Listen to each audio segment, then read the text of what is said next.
In today's modern parenting, we're going to talk about something that affects a lot of families, divorce. It can have an impact on kids who might struggle in school or feel isolated after parents separate. So what are ways to help young people cope in a divorce? Joining us now is Shari Botwin. She's a licensed clinical social worker. She's also the author of the book, Thriving After Trauma, Stories of Living and Healing. Shari, great to have you with us. Thank you. Let's talk first of all about the signs that a divorce is affecting a child, because that doesn't always happen. Right? Yeah. But what do you look for to know if there might be some concerns about the way kids handling things? So you really want to watch them at school, with their friends. If you notice differences in their sleep, in their eating, if they start to become very isolated, these are all things that are warning signs that this child is really struggling. And struggling in school, I would think, like schoolwork. Struggling with schoolwork and also getting angry at the teachers and at their friends.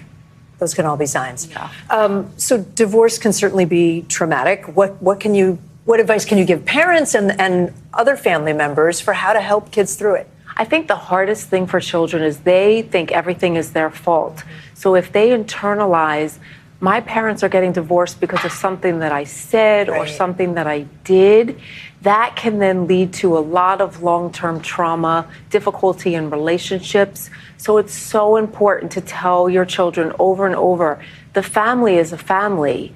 We are getting divorced, but it is not your fault. And reminding them of that constantly is okay. Like 100 times a day if you need to. Yeah. You also say to limit what is being said about the other parent. I've had this in my life where parents, they're fighting amongst themselves and then they end up getting the children and kind of caught in the middle. Yeah, the most important thing for parents is to remember we are the adults.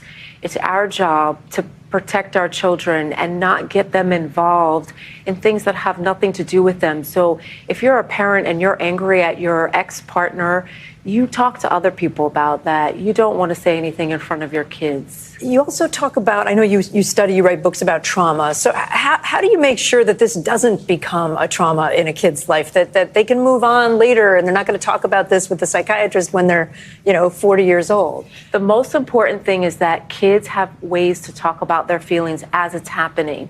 Don't shut them down. Don't make them feel bad for having their feelings. It's when kids internalize that they feel like it's their fault or they're not able to express their grief or their sadness. That's when it becomes more of a long-term problem for them, even into their adulthood. And to end on a positive, it doesn't have to be, a terrible thing in a child's life. I mean, I would think if parents are happier apart, that can be a positive. I've had some people say, I'm so much happier now that my parents aren't together anymore. And you know what? There's silver linings. They can hang out with each parent separately. They can start new traditions. Yeah. There's always something good that can come out of something that's really sad. I appreciate it. Shari Botwin, thanks so much for being with us. Thank you. In today's modern parenting, we're going to talk about something that